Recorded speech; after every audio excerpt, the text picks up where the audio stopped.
They went in blind with me, I have to be honest. They just went, you want to do it, we'll do it. So I'm lucky I have people like that in my life. So do you find that you've got a lot of the daytime actors asking you to be a part of this, or are you going after them? They will come after me now, and I love being chased. They will ask me, but I reach out. Now I have something to show them, and they trust me that I don't want to put anything out there that looks bad, and I want a quality show. So I think that they trust that I'm going to find the right writer. I can't say that. The right writer, the right writer, and production team to put together a good show.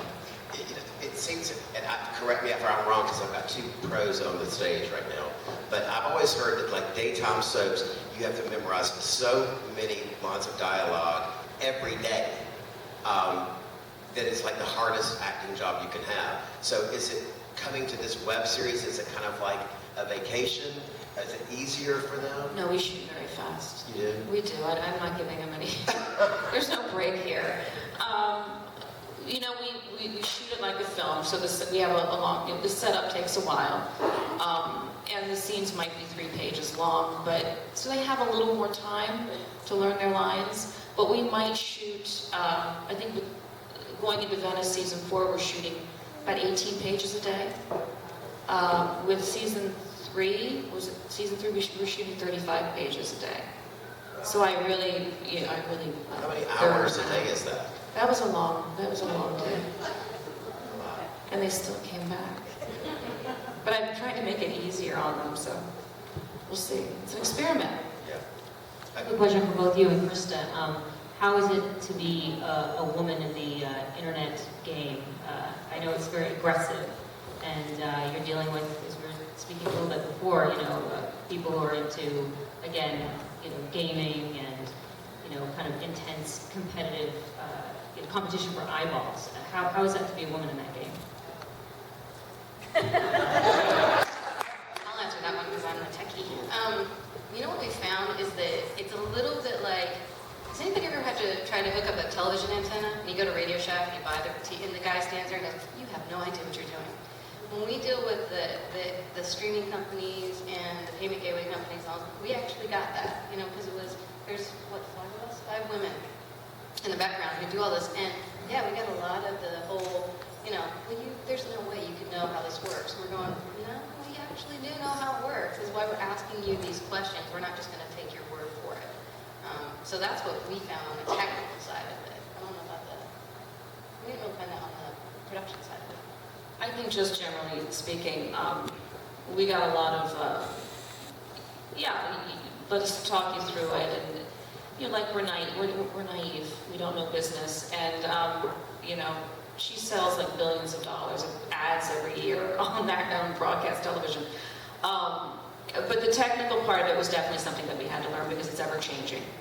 There's always some new software, there's always something that pops up. We just got hit with our company in Israel dissolving, and a second layer gateway issue that we're dealing with now. And everything costs money. It's a very expensive thing to do. My base costs for season 1, just my base cost was $36,000. That's just streaming.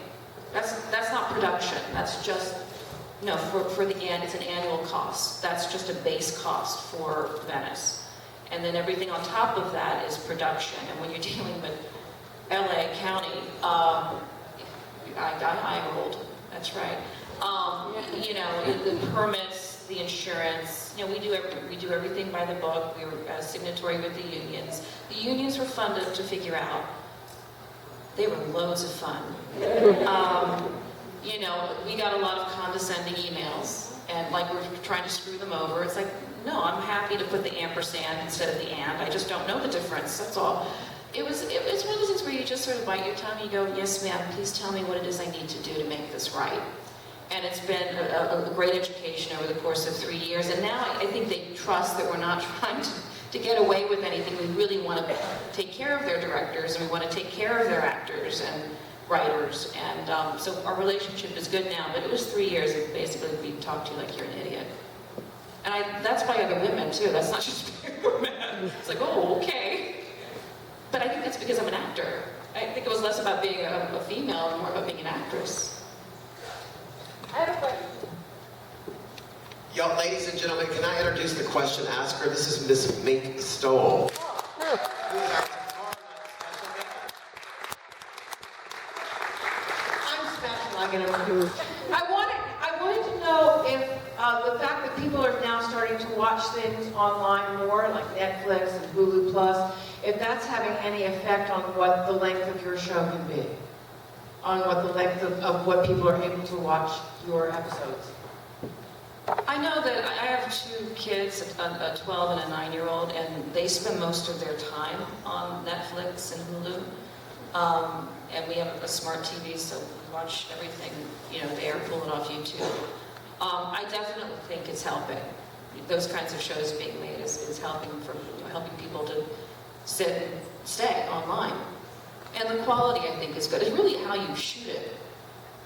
It's what you shoot. I was so concerned that I was going to get here and those little pixels were just going to go, I'm not expanding, I'm not expanding. And I was just going to see this really crap picture.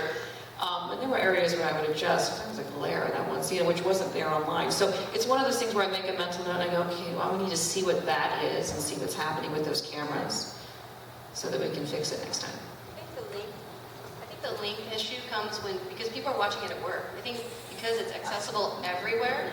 You guys are all watching it at work, I know you are. So what happens is, and what we found is that I think that people are watching it on their phones. Mobile is very big, and so they're watching 10 minutes at a time because they might be sitting on a bus or they might be sitting on a train, and that's really why they're stopping. They're not stopping because they don't like it or because they're disinterested. They're stopping because that's their few minutes of downtime, and they choose to use their downtime and watch us, which is a big compliment, I think.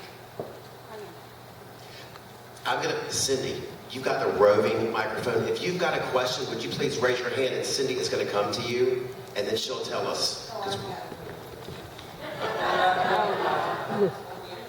Hi, Chris. Got up at 3 in the morning. I'll try to make this clear. I'm interested in the characters because, Nadia Bjorlund and Beth Maitland and so many of them I've watched. I mean, I'm 73 years old. I've been watching or listening on the radio for Guiding Light since I was 3. So I've been into soaps a long time. But I love the way they develop these characters. They're so different, than what we're used to seeing. So I wondered what the process was. Poppy was terrific, all of them were. Bob Woods, so different from the characterizations we saw on the shows, the different soaps they're on. So I just wondered what the process was in letting them develop the wonderful characters, the many layered characters. Having worked in daytime for 20 years, it's been a privilege and a blessing. You're working within confines. That's how I go in and I do my spin on things. But at the end of the day, it's a very well-oiled machine, and they know how they want their characters to be represented. I like to have these actors take the script and I've said to them, you don't need to stay on Word, you don't need to stay on book. I need the story told.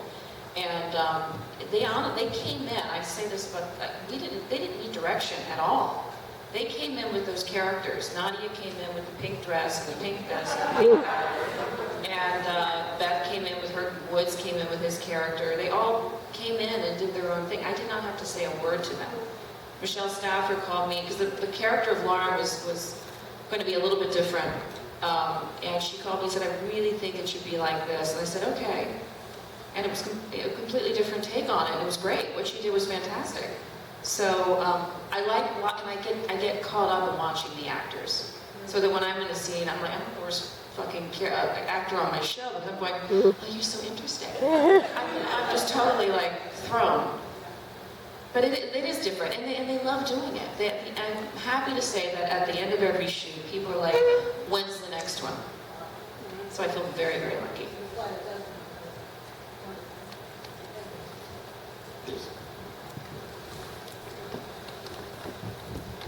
I'm Crystal. Since I've... Let me interrupt you for just a second. Put your mouth right on the microphone so we can hear you. Since I started meditating, since you suggested it to me, I've been talking myself You talk to yourself too? No, I lock myself into the bathroom with my computer and I watch The Grove. That's the only thing that I can meditate to. I've watched The Grove at least 250 times. Well, then we know where those views are coming from. And also, when I was in the hospital, I got the nurses coming in my room to watch it with me. That a girl.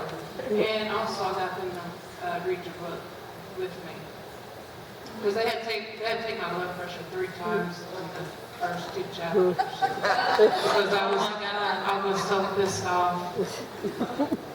It's just a book. No, but certain parts of it. I know. But the question is, when are you going to possibly do the next part of the grove? We're shooting Venice. We start on the 24th. We shoot for 8 days. We're going to come back at the end of March and finish it up because it's about 200 pages of script. And after that, we'll be writing the second part of The Grove. Yeah. Do I need help? I always need help. I need loads of help. How many people write The Grove? It was just the 3 of us, Michael, Paul, and myself. Okay, those 3 are the only ones that write the whole thing? Yes. Okay. Yes, just the 3 of us. Sometimes that's plenty.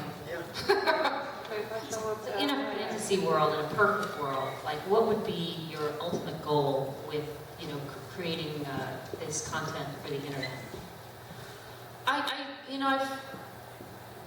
People have asked me if I wanted to go to cable or to television. I'm not uninterested. I'm just afraid of it.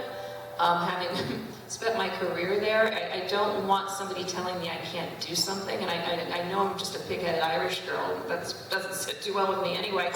But I'm afraid, given the content, the LGBT community has been so supportive of my company and the work that we do. It's getting better. I think it's getting much, much better. I just would like to continue doing what we're doing. These fans have been so supportive. They produce the shows. That was probably a $35,000 production, and it came from the fans. Came from the fans.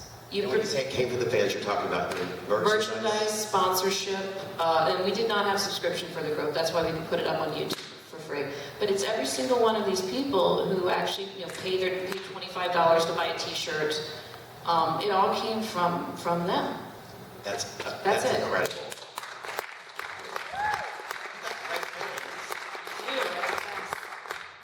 More boundaries that you would like to explore pushing? I mean, not that, having women in relationships be necessarily boundary pushing, but it's certainly something that, like as you said, if you put it on broadcast, it would encounter resistance. Are there other topics that you think would encounter resistance in particular the broadcast medium that you feel like haven't been given their due? Well, I think many. I think that you feel maybe called or interested in exploring.